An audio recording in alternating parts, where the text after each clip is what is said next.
my opinion, an inability to communicate between a largely Hispanic population and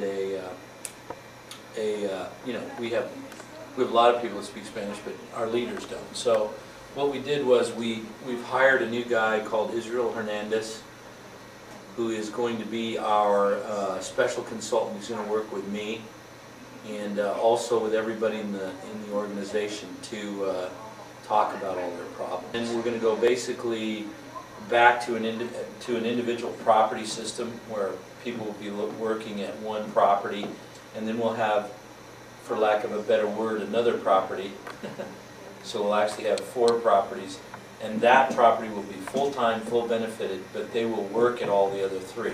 Then we've made arrangements for them all to get their PTO, which is personal time off, between now and the 29th, actually between the 28th of October and the 29th of December, and we're going to allow them to carry over 8 days. So that if they can't all get them in this year, they can use them again next year.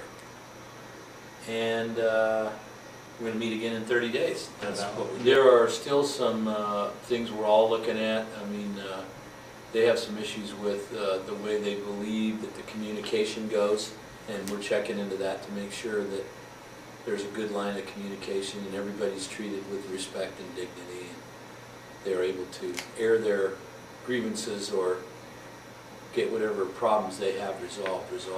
So we're working on that as well.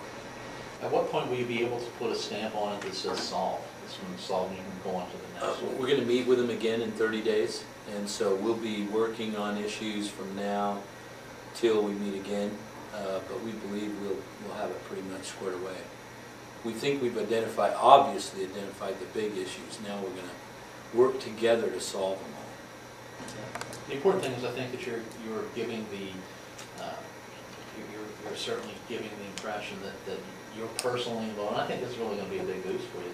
That you're giving the impression that you're personally involved, that you're addressing. You know, it's sometimes people at the highest levels are perceived as, you know, you're above the fray and you're dealing with, you know, these are valuable people, but a lot of times they're deemed to be the low end of the totem pole, and you're personally involved. I think that's really going to go a long way toward, you know, improving that relationship. And is that kind of, ever since you stepped back in, that's what I've heard is, you know, Randy's back and Randy's back for day to day. Is this the sort of thing that you've been talking about? Exactly. I mean, there are some people in there that have been with us for 17 years. So we are definitely, I mean, these people are the heart and soul of what we do. If we can't clean our rooms, we're in big trouble.